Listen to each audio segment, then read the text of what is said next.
I'm curious about the identities. So you mentioned that, you had like kind of felt that you had plugged into one identity, which is the Dutch identity. There must have been a bit of Irish there as well from your dad's side. Sure. Yeah. And so, I mean, and then you wanted to kind of explore more of your Portuguese identity. Just unpack that a little bit.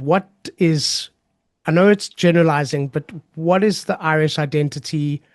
What is the Dutch identity? And what did you explore and discover about your Portuguese identity? I know it's a long-winded question, but let's see if we Yeah. can try and get into that. It's an interesting question because I've been thinking about this because I don't think I can separate it. Like my identity is the combination of Yeah. everything.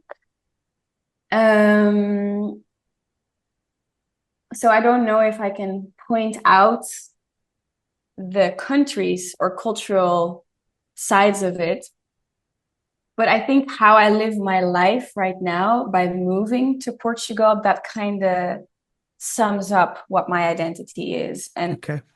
okay, so when I was 14, my dad moved back to Ireland. So in order for me to see my dad and see my Irish side of the family, I had to, get on a plane and go to Ireland, basically.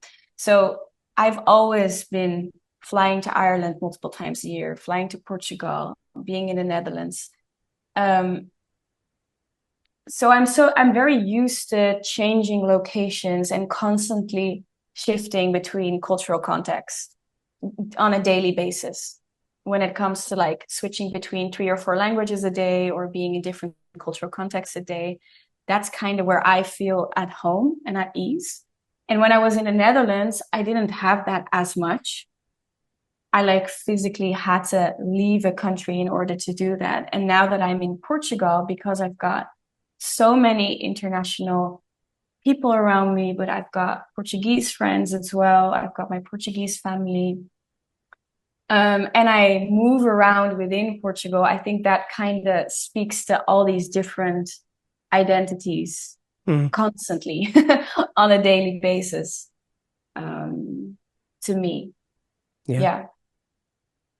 So what does it look like for you to switch? I mean, I know it's something that probably you do seamless, but where have you found yourself? What does it look like to switch into the Portuguese culture for you? What are Mm. the, because I know some of the differences are subtle, sometimes they're big. I know I have a lot of Dutch clients, and there's some things that the Dutch are very, very similar to the Portuguese, and there's other things that they're very, very different to the Portuguese. Yeah. Same with the Irish, actually, and so I'm curious to know, where do you see those little subtle changes The as subtle you, changes.